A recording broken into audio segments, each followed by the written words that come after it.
In this episode of Easy Stress Cures, you and I are going to look at the benefits of yoga as identified by the Mayo Clinic, and more importantly, you can decide whether yoga is something you would like to have a go with. Steve Carter here, your host for Easy Stress Cures. I've been helping people reduce stress and achieve success for more than 4 decades. You'll find details about my background at stressreliefradio.com.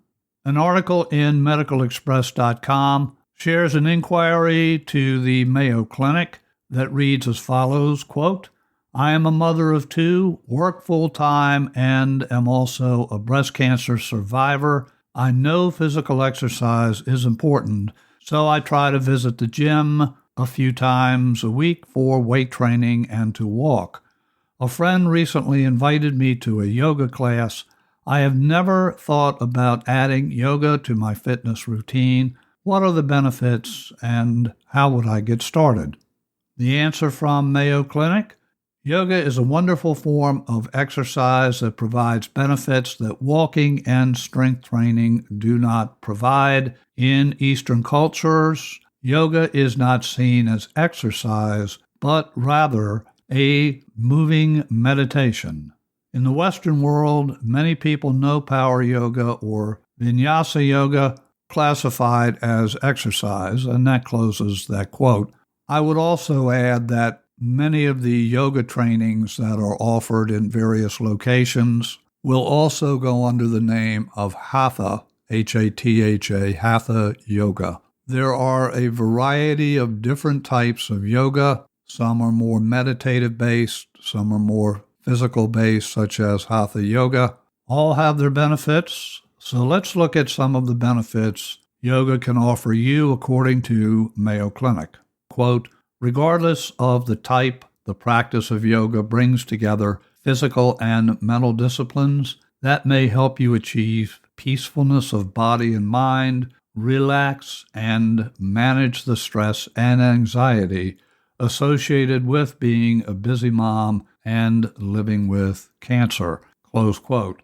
I would also add here that the benefits of yoga can be experienced by pretty much everyone at every age and in every situation.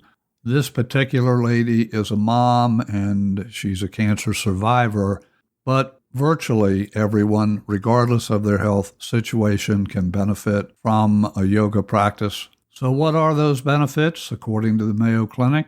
Improved nervous system function, they list as number 1. Why? Because yoga is based on breathing. Parts of the nervous system are affected when you lengthen the amount of time you exhale and control your breathing. Specifically, yoga can help lower the fight or flight response and improve the body's rest and digest response. That state of mind and body is also called the relaxation response.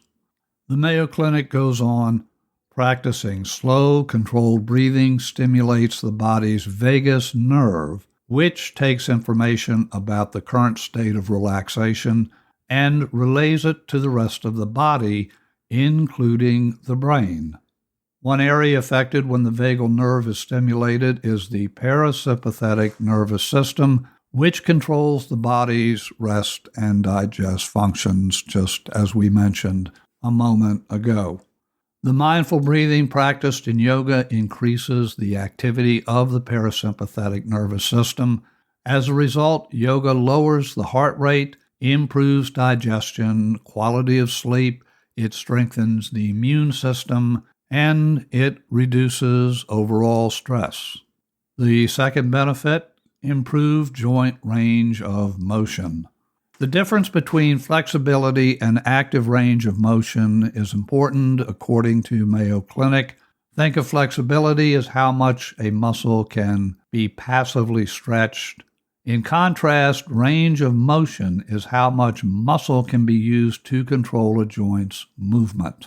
It goes on to suggest yoga may help with neck and back pain due to extensive sitting, typing on computers, looking down at cell phones, and so forth. Yoga is excellent in improving thoracic range of motion because many poses involve extending the body through the rib cage and using strength to hold those postures. Yoga incorporates all four motions of the spine: flexion, extension, rotation, and side bending. Being able to control the available range of motion in joints is crucial for good posture and decreasing risk of injury. For those of us who are getting a little older, benefit number 3 is really important: improved dynamic balance. Improved dynamic balance.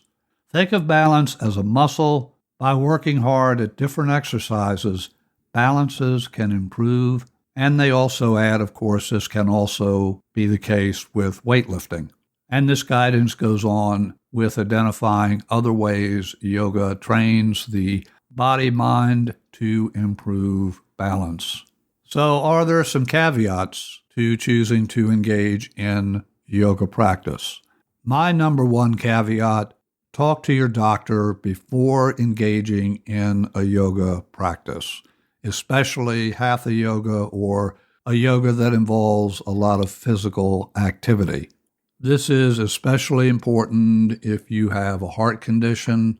The clinic goes on to say, if you choose to try yoga, go slow. Try different kinds to find what works for you. Although you can learn yoga from books and videos, beginners usually find it helpful to learn with an instructor. If you choose to try yoga, go slow. Try different kinds to find what works for you. I would certainly echo that counsel. Find a local class, talk to the instructor, make sure that you're comfortable with the type of yoga that you'll be learning in that class. You're happy with the instructor. The instructor does seem to know what he or she is doing. And I would suggest talking with that instructor before you actually sign up for the class.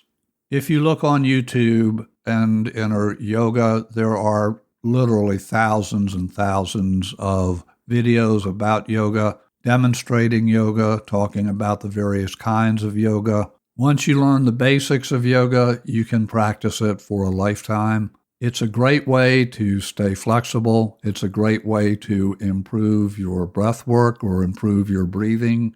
It's a wonderful way to enjoy a relaxed state of mind and body, keeping anxiety low. There are countless benefits to the practice of yoga. I'll have this Medical Express article linked in the show notes. If you would like to reach me to comment about this episode or for any other purpose, email me at cartermethod@gmail.com. If you have not yet done so, I encourage you to subscribe or follow the Easy Stress Cures podcast where you get your podcasts. You can listen to previous episodes of this and other podcasts, all focused at stress reduction. Find us at stressreliefradio.com. Until our next visit together, your host here, Stephen Carter, wishing for you blessings in abundance.